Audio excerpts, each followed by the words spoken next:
who protected Nigeria's most powerful and controversial military leader. When General Sani Abacha seized control of Nigeria in 1993, he ruled with an iron fist. But behind that iron fist was a shield. An intelligence network so vast and loyal, it seemed almost impenetrable. And at the center of this web was a young, sharp, and ambitious army major named Hamza Al-Mustapha. He was more than just a bodyguard. He was basically the eyes and ears of the ASO Rock Villa. He was the Chief Security Officer, or CSO, a title that barely scratched the surface of his immense influence. To understand the Abacha years, you really have to understand the man who stood guard at the gate, deciding who saw the head of state, and more importantly, who didn't.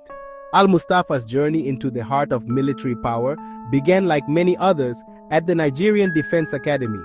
He was commissioned into the Nigerian Army as an intelligence officer, a field that rewards discretion, foresight, and honestly a keen understanding of human nature.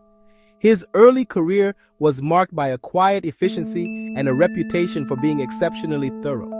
And it was these qualities that caught the attention of the military's top brass. He wasn't a frontline combatant known for battlefield heroics. His war was fought in the shadows, with information as his weapon. His rise through the ranks was swift, propelled by his uncanny ability to gather and analyze intelligence, making him an invaluable asset to his superiors long before he arrived at the presidency. His appointment as CSO to General Abacha was the turning point. In this role, Al-Mustapha was not just protecting a man, he was protecting a regime. He was tasked with ensuring the absolute security of the head of state against all threats, both real and perceived. This meant creating a security apparatus from scratch, one that answered only to him and, by extension, to Abacha himself.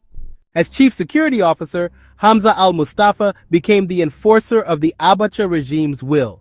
His primary duty was to preempt and neutralize any opposition, and he pursued this mandate with relentless dedication. He constructed a formidable security network that permeated every layer of Nigerian society, from the military barracks to the university campuses. This intelligence machine was designed to instill a sense of paranoia among potential dissidents. The message was clear. Nothing happened without the knowledge of ASO Rock.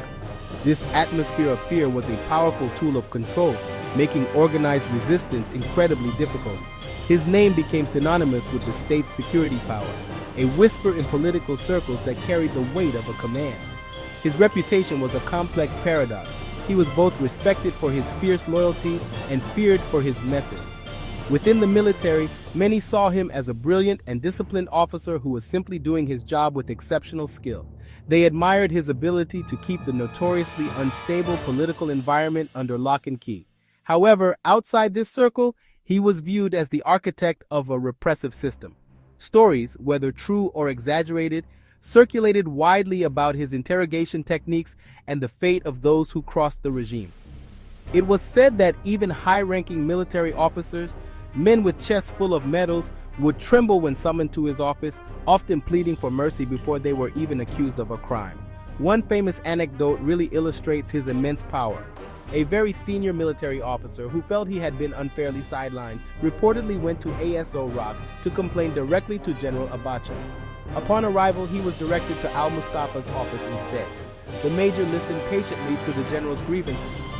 After the senior officer finished, Al-Mustapha was said to have calmly opened a file and detailed every clandestine meeting the general had held, every critical word he had uttered against the government.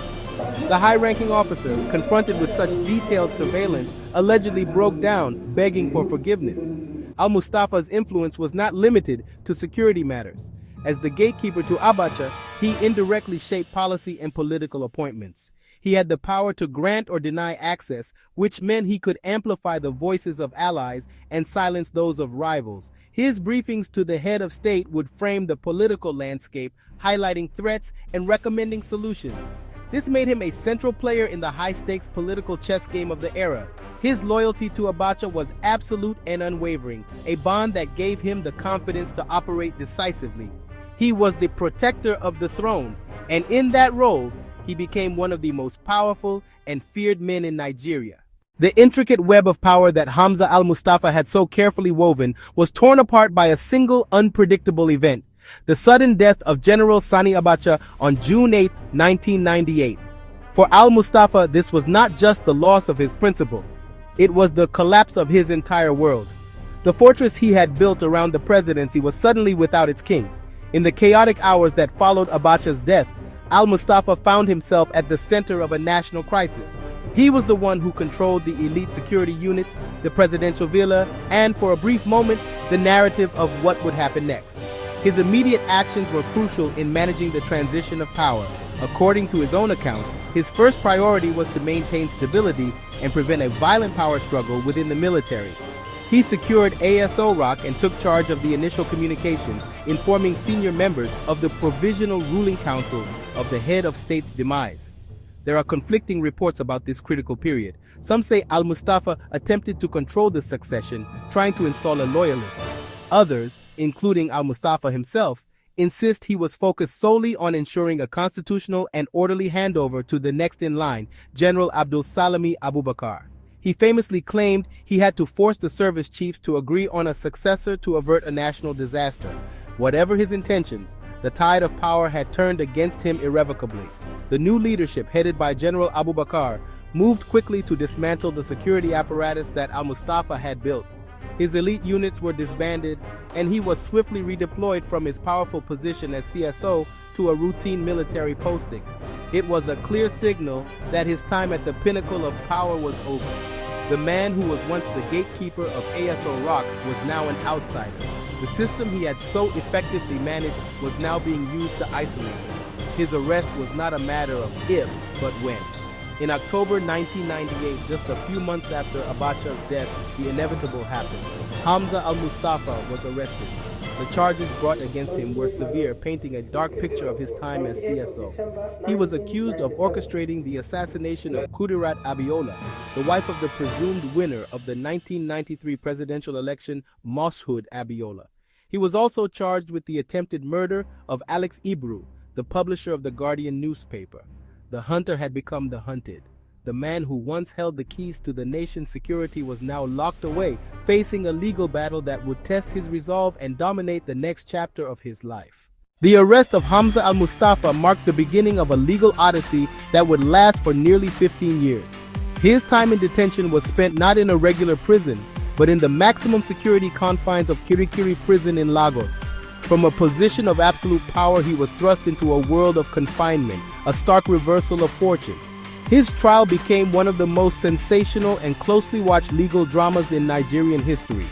The courtroom was a theater where the secrets of the Abacha era were promised to be unveiled.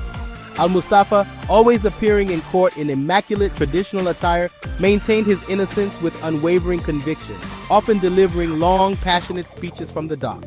The prosecution built its case around the testimonies of former operatives from Al-Mustapha's security units. Key witnesses, including Sergeant Barnabas Jabila, also known as Sergeant Rogers, gave graphic accounts of receiving orders to carry out attacks on opponents of the regime. These testimonies painted Al-Mustapha as a ruthless commander who allegedly declared the bird must be shot down in reference to Kudirat Abiola. However, the trial was plagued by inconsistencies. Witnesses frequently changed their stories, with some, including Sergeant Rogers himself, later recanting their initial confessions and claiming they had been tortured and bribed to implicate Al-Mustapha. The defense argued that the trial was politically motivated, a witch hunt designed to punish him for his loyalty to Abacha. The years dragged on, filled with legal maneuvers, adjournments, and dramatic courtroom confrontations. Al-Mustapha's defense team argued that as CSO, his role was purely protective, and that he had no command authority to order military operations outside the presidential villa. He insisted he was a victim of a high-level conspiracy by those who profited from Abacha's death and wanted to silence him permanently. He famously claimed to have video and audio tapes that would expose the corruption and treachery of senior officials involved in the transition of power, though these tapes never materialized in court. His prolonged detention without a final verdict became a subject of debate, with some viewing it as a gross miscarriage of justice. In January 2012, the long walk seemed to reach a grim conclusion. The Lagos High Court found him guilty of the murder of Kudirat Abiola and sentenced him to death by hanging. The verdict sent shockwaves across the country. For his supporters, it was the ultimate betrayal by the state. For his detractors, it was long overdue justice. Yet the story was not over. Al-Mustapha appealed the verdict. In a stunning reversal, the Court of Appeal in Lagos, in July 2013, acquitted and discharged him.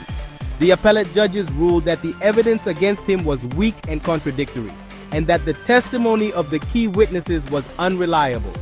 After 14 years in prison, Hamza Al-Mustapha walked free. Emerging from prison after nearly a decade and a half, Hamza Al-Mustapha returned to a Nigeria that had changed profoundly. The military was no longer in power, and a new generation had come of age with little memory of the Abacha years. Greeted by jubilant crowds in his home state of Kano, he was no longer a prisoner, but a free man with a complex and controversial past. Instead of fading into obscurity, Al-Mustapha sought a return to the public arena, this time through democratic politics. He attempted to rebrand himself not as a military strongman, but as a patriot who had been wronged by the system and was now dedicated to serving the people. He founded his own political party, the People's Party of Nigeria, and later joined the Action Alliance. Despite his efforts, his electoral performance was negligible. Today, Hamza Al-Mustapha remains an enigmatic figure in Nigeria's story. His life is a dramatic arc of power, downfall, and an ongoing quest for redemption. Is he a loyal officer who was unjustly punished for serving his country, or a ruthless enforcer who escaped justice? The answer often depends on who you ask. His journey forces a reflection on the nature of power, the complexities of justice, and the possibility of second chances. Whether he is seen as a patriot or a pariah, his story is a stark reminder of how quickly fortunes can change and how the ghosts of the past continue to haunt the present, forever shaping the nation's political landscape. Please subscribe to my channel.